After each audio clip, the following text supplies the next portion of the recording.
పశ్చిమ గోదావరి జిల్లా నర్సాపురం ఏరియా ప్రభుత్వ హాస్పిటల్లో సిబ్బంది ఎవరైనా రోగి నుంచి కానీ రోగి బంధువుల నుంచి కానీ డబ్బులు డిమాండ్ చేస్తే అలాంటి వారిపై ఫిర్యాదులు చేస్తే చర్యలు తీసుకుంటామని హాస్పిటల్ సూపరింటెండెంట్ ఆర్ సుప్రియ అన్నారు. హాస్పిటల్లో ఆమె మీడియా సమావేశం నిర్వహించారు. ఎవరైనా లంచం అడిగినా సరిగ్గా స్పందించకపోయినా తక్షణం ఫిర్యాదు చేయాలని కోరారు. కొంతమంది సిబ్బంది ఎంతో అంకితభావంతో పనిచేస్తూ రోగులకు సేవలు అందిస్తున్నారని అన్నారు.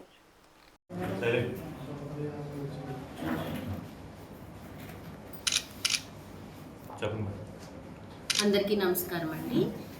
ఏదైతే న్యూస్లో వస్తుందో పోస్ట్ మార్టం అసిస్టెంట్స్ని ఒకరిని అవుట్సోర్సింగ్లో ఉన్న ఒక ఆయన్ని టెర్మినేట్ చేయడము, రెగ్యులర్ జనరల్ డ్యూటీ అటెండెంట్ ఆయన్ని సస్పెండ్ చేయడము వస్తుందో అది ఎంక్వైరీలో కలెక్టర్ గారికి ఇచ్చిన రిపోర్ట్ ప్రకారం ఎంక్వైరీ జరిగింది మన హాస్పిటల్లో.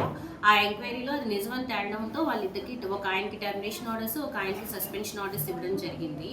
అయితే మేము medical superintendent and hospital administration మేము పత్రికాముఖంగా ప్రజలకి ఏమని తెలియజేసుకుంటున్నామంటే, ఏమన్నా ఇబ్బందులు ఉన్నా ఇక్కడ సిబ్బంది ఆసుపత్రి సిబ్బంది ఎవరైనా సరే లంచం తీసుకోవడానికి కానీ లేదా వాళ్ళ డ్యూటీస్ చేయడానికి ఏదైనా పేషెంట్స్ని కానీ పేషెంట్ అటెండెన్స్ని కానీ ఏమైనా ఇబ్బంది పెడుతున్నట్టయితే మేము ఇక్కడ ఎల్లవెల్లలా కంప్లైంట్ బాక్స్లు అన్నీ రెడీ చేస్తున్నాం. ఎక్కడైనా సరే నా పర్సనల్ నెంబర్ని డిస్ప్లేలో పెట్టి ఏ టైంలో అయినా రిసీవ్ చేసుకునే అవకాశం పేషెంట్స్కి పేషెంట్ అటెండెన్స్కి ఇస్తున్నాం. కాబట్టి ఇలాంటి ఏమైనా ఇబ్బందులు మీకు ఉంటే నేరుగా సూపరింటెండెంట్ అయిన నాకు లేదా సిఎస్ఆర్ఎంఓ గారి నెంబర్కి డైరెక్ట్గా తెలియచేయవలసిందిగా పత్రికాముఖంగా కోరుకుంటున్నాం.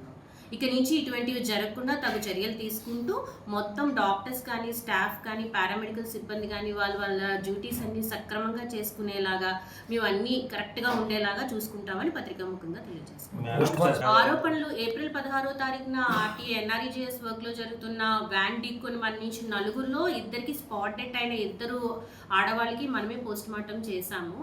అప్పుడు రాలేదు. ఇప్పుడైతే వాళ్ళ అటెండెన్స్ అంటే వాళ్ళకి సంబంధించిన వాళ్ళు డైరెక్ట్గా కలెక్టర్ మేడంని అప్రోచ్ అవ్వడం జరిగింది. వాళ్ళు అక్కడ కంప్లైంట్ ఇవ్వడం వల్ల నిన్న కాక మొన్న కంప్లైంట్ రిజిస్టర్ అవ్వడం వల్ల నిన్న డీసీహెచ్ఎస్ గారు ఎంక్వైరీకి వచ్చారు. వాళ్ళని పిలిపించడం జరిగింది. డైరెక్ట్గా వచ్చి ఇక్కడ వాళ్ళని ఐడెంటిఫై చేయమన్నాం. ఎవరైతే డబ్బులు తీసుకున్నారో ఎవరు మిమ్మల్ని డబ్బులు అడిగారో అని చెప్పి ఎంక్వైరీ చేసి వాళ్ళందరినీ ఆ రోజు డ్యూటీలో ఉన్న సిబ్బందిని పిలిపించడం జరిగింది.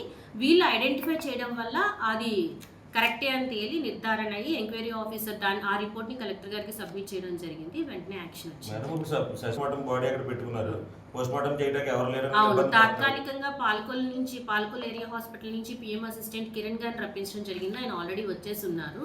సో ఈ రోజుకి మాత్రం ఈ పిఎం ఆకుండా చూస్తాము. నెక్స్ట్ ఏంటనేది డిసిహెచ్ఎస్ గారు, district coordinator of hospital services గారు ఎవరైనా డిప్యుటేషన్ వేయడం కానీ లేదంటే తదుపరిగా ఎవరన్నా అవుట్సోర్సింగ్లో ఎమర్జెన్సీలో రిక్రూట్మెంట్ చేసుకోవడం కానీ జరుగుతుంది.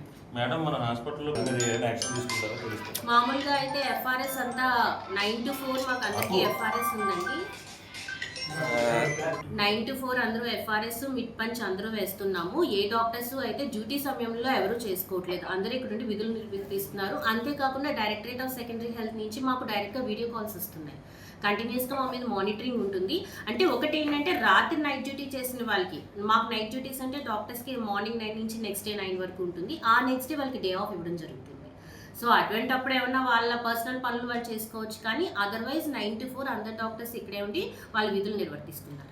సండే ఎవరు ఉండట్లేదని చెప్పేసి చాలా మంది చెప్తున్నారు. సండే ఏంటంటే మనకి క్యాజువాలిటీ మెయిన్ ఎంట్రన్స్ లో ఉండాల్సింది మనం రిసెప్షన్ ఏదైతే ఇక్కడ చూస్తున్నారో ఆ రిసెప్షన్ మాత్రం సండే వర్కింగ్ లో ఉండదండి. ఓపీస్ అని ఇటుపక్క కొంచెం ముందుకు వచ్చి లెఫ్ట్ కి తిరిగితే మన క్యాజువాలిటీ మెయిన్ ఎంట్రన్స్ ఉంటుంది. అక్కడ స్టాఫ్ అంతా మొత్తం ఉంటారు. ఓన్లీ ఓపీస్ మాత్రం రన్ అవ్వవు. Emergency, labour room, operation theatre, casualty 3 continuous running లో ఉంటుందండి. వార్డ్స్ లో డ్యూటీల్లో సిస్టర్లు కూడా ఉంటారు. ఎవరికి వాళ్ళకి రూమ్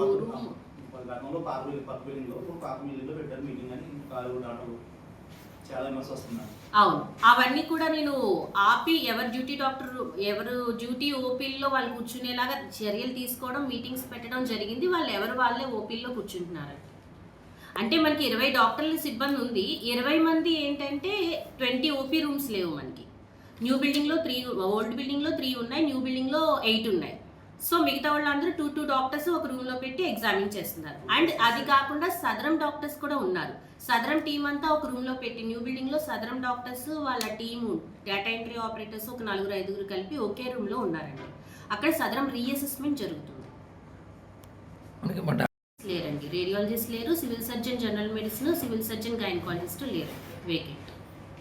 సిఎస్ఆర్ఎంఓ కూడా వేకెంట్.